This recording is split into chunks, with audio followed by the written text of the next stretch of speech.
Salut tout le monde, c'est Jérém pour Carpe Azur. Donc on se retrouve chez moi, donc j'ai décidé de lancer une nouvelle série de vidéos. Et chaque vidéo sera un thème bien spécifique pour les pêches rapides. Comme je vous ai dit dans ma vidéo de pêche rapide qui est en ligne actuellement. Donc ça fait une semaine qu'elle est en ligne à peu près. Et vous êtes pas mal à l'avoir vue, des bons commentaires, des bons retours de votre part. Je fais mon maximum pour améliorer les vidéos et également les explications aussi que je peux donner dans ces vidéos.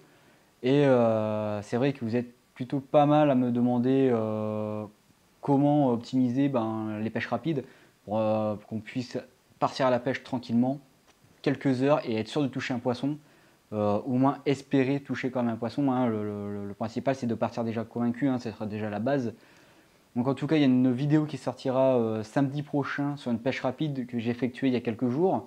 Dans cette vidéo, sans spoiler, il y aura vraiment du très beau poisson que j'ai sorti en quelques heures. Donc attendez samedi 18h elle sortira. Donc voilà pour la petite pub pour la prochaine vidéo. Donc aujourd'hui, ça sera la première vidéo d'une longue série. Hein. Donc on va commencer par la question la plus importante. Moi, ça fait 3 ans que je pêche cette rivière. J'ai été nouveau, je suis arrivé du nord dans le sud et la première chose à laquelle j'ai réfléchi, c'était le spot. Ça paraît évident quand on vous dit ça, le spot. Comment je me suis procédé? Parce que je dis elle est pas loin de chez moi, mais il y a quand même un bon demi-heure de route à peu près pour y aller. Et pas mal de bouchons, après 16 heures, c'est compliqué. Donc les premières choses, déjà les week-ends, en balade, en famille, je longeais, tout simplement, je longeais cette rivière. Et Google Maps. Alors Google Maps a été une très grande aide, et encore maintenant, hein, quand je pars dans des étangs, dans des lacs, dans des rivières qui ne sont pas de ma région, un peu plus loin, un coup de Google Maps, ça fait toujours du bien. Quelques avis aussi d'autres pêcheurs sur internet, mais cette rivière à côté de chez moi est très peu pêchée. Donc je me suis fait une idée déjà avec internet et les balades les week-ends. Donc déjà, il faut cibler le poste. Oui, c'est sûr, ça paraît, quand on le dit, tu te dis ouais, c'est logique. Donc je vais te dire les postes que moi j'ai ciblés en priorité dans mes rivières. Ça fonctionne aussi pour les canaux, je l'ai fait aussi dans le canal de la Somme. Donc je l'ai fait pendant de nombreuses années. Et également dans les fleuves que je compte bien essayer. Donc déjà, la première chose, le poste que moi je qualifie de plutôt potentiellement bon, c'est ce que j'ai fait en arrivant, les piliers de pont. Alors, dans ma rivière, j'ai un pilier de pont. Qu'est-ce que j'ai fait? Je suis arrivé, j'ai amorcé, j'ai jeté ma petite ligne, j'ai pêché 3 heures et j'ai réussi à sortir un petit poisson. Les piliers de pont, c'est vraiment très bon pour la pêche. Donc il suffit de regarder des vidéos de plusieurs personnes qui pêchent les rivières. Beaucoup de personnes, même en fleuve, pêchent sous les piliers de pont. Ils font toujours du beau poisson. Le poisson trouvera son alimentation, également de la sécurité dans certaines zones sous les ponts. Hein. Sous les piliers de pont, c'est plutôt pas mal. Et à certains endroits, les péniches ne peuvent pas passer. Donc le poisson peut se sentir en sécurité et a vraiment un bon potentiel à exploiter. Donc ça, c'est vraiment ma toute première pêche en rivière. Je faisais pas de vidéo à l'époque. Je suis arrivé, j'ai jeté ma ligne, amorcé, j'ai vraiment longé le pilier de pont. Hein. Après, il suffit de regarder un peu l'épaisseur du pilier de pont, des lunettes polarisantes et on regarde un peu. Si vous avez un coup de dipper, passez un dipper si vous vous baladez. Hein. Moi, je ne l'avais pas non plus à l'époque. Donc c'était vraiment du visuel. J'envoyais mon plomb, j'ai gratté un peu, j'ai analysé mon fond, hop, je savais très bien où j'allais mettre mon bas de ligne, donc le pilier de pont. Je dirais c'est pas la base, mais c'est un endroit potentiel. Ensuite, en me baladant plus loin dans ma rivière, j'ai constaté aussi qu'il y avait des bateaux de plaisance. Ces bateaux de plaisance, pareil, c'est une source à poissons, c'est quasiment sûr. Mes pêches qui ont suivi étaient vachement axées sur ces postes. Donc tout simplement, je suis allé le long de ces péniches. J'ai mis ma ligne le long de ces bateaux de plaisance plutôt. Euh, vraiment une petite pelle de maïs, une bonne bouillette, et puis c'est parti au bout de quelques heures. Encore une fois, c'est des zones où le poisson se sentira en sécurité sous la péniche. Et également, là où en tout cas j'y étais au niveau des bateaux de plaisance, pas mal de particuliers jettent de la nourriture par-dessus bord. Alors forcément, ça va attirer le poisson.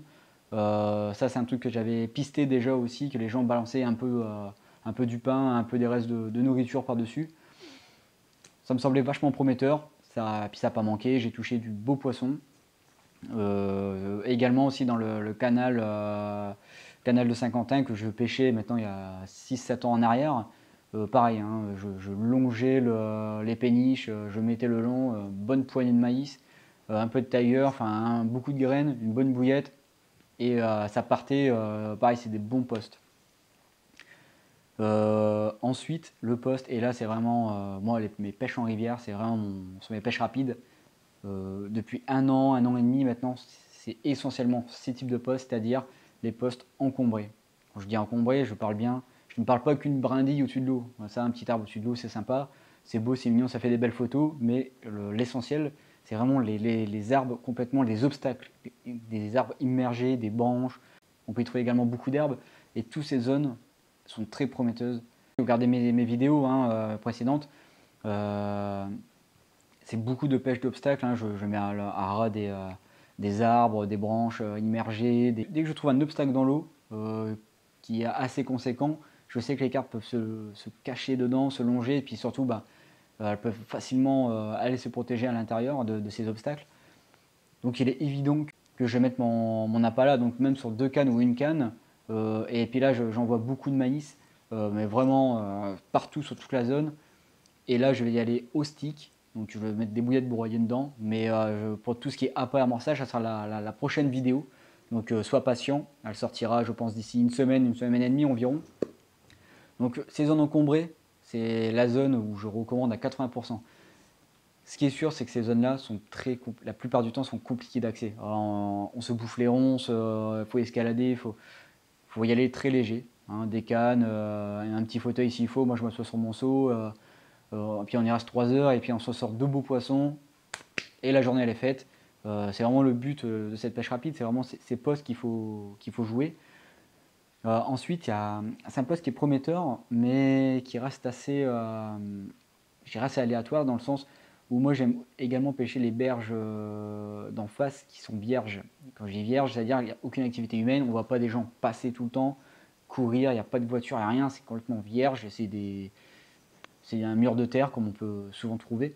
C'est des postes que j'exploite vraiment si je pêche une journée entière de 8h à 20h. Là, et je me dis, bon, éventuellement, je vais peut-être toucher un poisson. Souvent, c'est des postes où la berge est assez dégagée, donc on peut y aller en famille. Donc, quand j'y vais en famille, c'est vraiment le poste que je vais utiliser. Hein. Alors ça, c'est quasiment sûr, pour surtout le confort humain de mon côté. Mais c'est des berges mais c'est des spots qui peuvent ne rien donner et c'est compliqué. Souvent, c'est beaucoup de poissons de passage. Hein, donc, il faudra savoir intercepter le poisson au bon moment. Est-ce qu'il passe par là? Donc, c'est encore autre chose. Hein, qui vont venir avec le temps. Donc, ça, c'est encore autre chose. Donc, ça, c'est des pêches très longue durée. J'irai plutôt là-dessus. Mais après, ce qu'il faut savoir, c'est que j'adapte aussi mes pêches en fonction des conditions météo. Si demain, en tout cas dans ma rivière, il y a une grosse pluie, vous êtes sûr que j'irai pêcher le long de cette berge. Il y a énormément de nourriture qui tombe de ces berges. Je vais longer la berge avec un appât, un peu de maïs par-dessus, un peu de graines, et c'est parti, quoi. Voilà comment moi j'aborde mes pêches, comment j'y arrive en tout cas. Donc voilà, et pareil, s'il fait très bon, comme actuellement, là on a sur du 30 degrés à peu près, je vais aller chercher plutôt des spots à bas fond, essayer de pêcher en surface. Hein. J'ai vu des poissons en surface, donc d'ici 15 jours, il y aura une autre vidéo avec une pêche en surface. Donc je vous tiens au jus sur ma page Facebook, hein, Jérém Carpazur. Donc voilà pour comment je procède. Un bon coup de Google Maps. Voilà les posts que j'irai chercher. Et il y a également des posts. Moi sur ma rivière, je n'ai pas encore exploité. C'est tous les affluents, donc vraiment les sources qu'on peut trouver dans les rivières. C'est très bon. L'oxygène que peut apporter ces affluents en créant des petites cascades, c'est très très bon. Hein. Les poissons sont souvent à proximité, surtout quand il fait chaud comme en ce moment. Je ne l'ai pas encore exploité, car pour l'instant je préfère pêcher dans mes obstacles. Hein. Je fais de très beaux poissons, et vous le verrez samedi encore sur la vidéo qui va sortir. Je sors vraiment encore un beau bijou de cette rivière. Je pense que je vais vous en prendre plein les yeux. Donc attendez samedi, ça va sortir. Donc voilà pour les postes. Après, il y a plein d'autres postes qui existent, qu'on peut trouver en rivière. Moi, c'est vraiment les postes qu'on trouve à 80% du temps, hein, dans une rivière, un pilier de pont, des obstacles, des bateaux de plaisance et péniches, c'est ce qu'on trouve. 80%, quoi. Enfin, après, il y a les subtilités de chaque environnement. Si vous avez des particularités de votre lieu de pêche, que ce soit le canal ou la rivière, allez jeter un œil. Allez-y le week-end avec votre famille. Et regardez, ça peut être prometteur ou pas. Moi, ce que je dis, c'est quand vous êtes comme moi nouveau sur une rivière, vous ne connaissez pas, ouais, c'est sûr, je vais tenter les obstacles le long des péniches, les piliers de pont, enfin, vous avez compris, c'est vraiment pour moi l'essentiel. Quand je pars sur une pêche rapide, je ne pars pas en me disant bon, éventuellement je vais me faire un poisson. Non, je pars, je m'en fais un, petit ou gros, j'en fais un. C'est le principal. Si je pars sur une longue session, chercher un poste pour y passer la nuit, c'est assez sûr, mais un poste où je vais pouvoir amorcer massivement et sur un week-end être sûr de toucher un poisson trophée par exemple. Si je pars sur une longue durée, ça sera le but est vraiment faire un poisson trophée, un gros poisson, un beau poisson. Voilà. Sur une pêche rapide, je vais surtout chercher à faire un poisson. Peu importe la taille et le poids de ce poisson, mon but est de faire ce poisson. Donc voilà, cette première vidéo qui sera axée vraiment sur le spot que moi je vous recommande, qui a fonctionné avec moi jusqu'à aujourd'hui. Je touche quasiment à chaque fois. L'année dernière, en 2019, j'ai pêché juste après le pont, le pilier de pont. C'était ma toute première vidéo. Bon, la qualité, bon, c'était ma première, donc excusez-moi, c'est pas top. Mais je touche sur un peu plus d'une matinée de pêche, quasiment 8 poissons. Des petits, très petits, hein, mais ça partait. Et j'avais pas le temps de mettre la carpe dans l'épuisette que notre canne partait. Donc c'est pour vous dire que à chercher ces spots, à réfléchir aux spots prometteurs, ça fonctionne. La preuve, moi, ça marche. Je ne dis pas que ça marche à tous les coups. Je me suis pris des capots. Il y a des jours où ça marche et des jours où ça ne marche pas. Mais ce sont des postes prometteurs, des postes que moi je recommande, où je touche pas mal de poissons. Hein, on va dire sur 10 pêches, je fais 6 pêches où je touche du poisson. Donc je suis au-dessus de la moyenne et c'est vraiment ça qui me satisfait et c'est pour ça que je me permets de vous recommander ces postes. En tout cas, merci d'avoir regardé cette vidéo. Merci pour ces abonnements aussi depuis cette dernière vidéo. Donc je t'invite à regarder mon ancienne vidéo de pêche rapide où j'ai un peu plus de moyens maintenant média, donc la vidéo est un peu de meilleure qualité quand même. Ça va s'améliorer avec le temps. Tu verras bien samedi que la vidéo sera encore meilleure. Donc voilà, donc je vous remercie. N'hésite pas à mettre un petit pouce bleu, à t'abonner. C'est vraiment sympa. Il y aura beaucoup de vidéos qui vont continuer à sortir sur les pêches rapides comme j'ai fait, comme cette vidéo que tu es en train de regarder.